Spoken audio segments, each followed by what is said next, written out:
Welcome back to From the Couch Sports. This is another episode of Today in Sports. We had a few things going on today. A couple contracts getting signed, extensions, and as far as NFL, NBA. To kick it off, we had Taylor Lewan, the left tackle of the Tennessee Titans. He signed a 5-year, $80 million extension with the Titans, making him the highest paid tackle in NFL history. And he came up and he showed up to training camp today wearing an all-white suit, dressing like a pimp. I like that. I like to see that. He certainly is one of the best left tackles in the league. And, you got to pay the dude for his worth. And when he's protecting Mariota, you secured him for 5 years. So you have a franchise left tackle to go with your franchise quarterback. I like the move. Another extension we saw, I think it was today or yesterday, was Nick Saban. He, the head coach of Alabama football, he is extended until the 2025 season. So, what is that, another 7 seasons of Nick Saban in Alabama? How many more rings or NCAA championships is he about to win? I'm saying throughout that period of time, this is just a hot take, but probably 3 or 4. He's been consistent.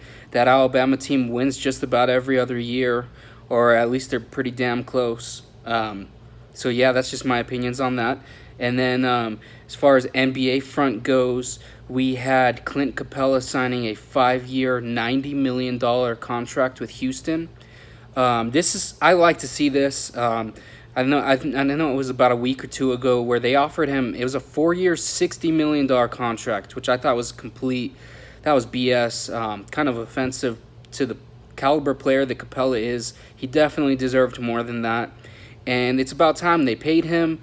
So now that team is ready to go for next year, apart from maybe some other like bench free agent signings that they might make. But now you got Chris Paul, you got James Harden. They're both locked in for the next, however many years, like next 4 or 5 years.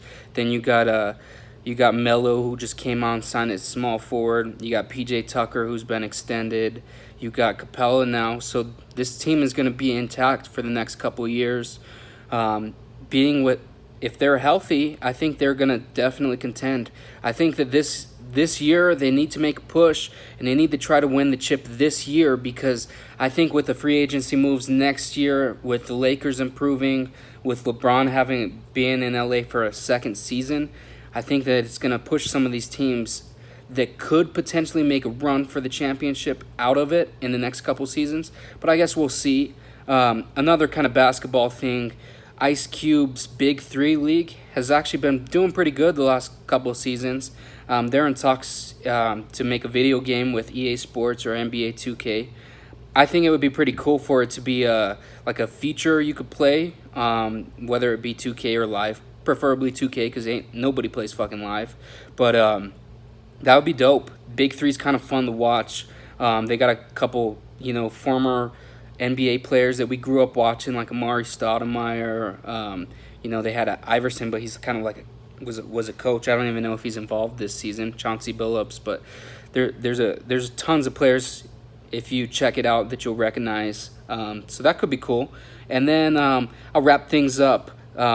Cowboys news. It's always some BS going on in Cowboy land, or however you want to call it. But so Dez, he took to Twitter to call out Sean Lee, calling him Snake Lee in quotes.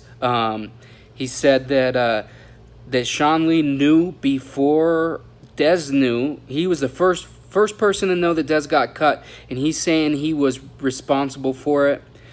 We get news from inside the Cowboys organization that a lot of the players are happy. They're saying that Dez wasn't really a good influence in the locker room, which, this makes sense. This is a dude who I want to say it was in his first or second season. He got arrested or suspended for assaulting his mom. Like, yeah, that's Dez Bryant for you.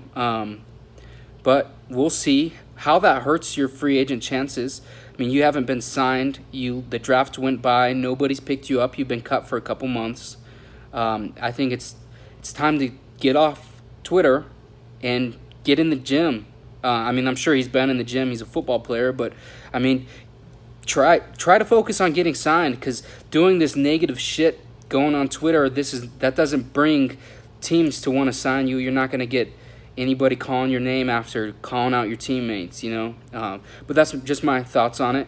As always, leave a comment below. Tell me what your thoughts are on the news of today. And thanks for tuning in. I'll catch y'all tomorrow.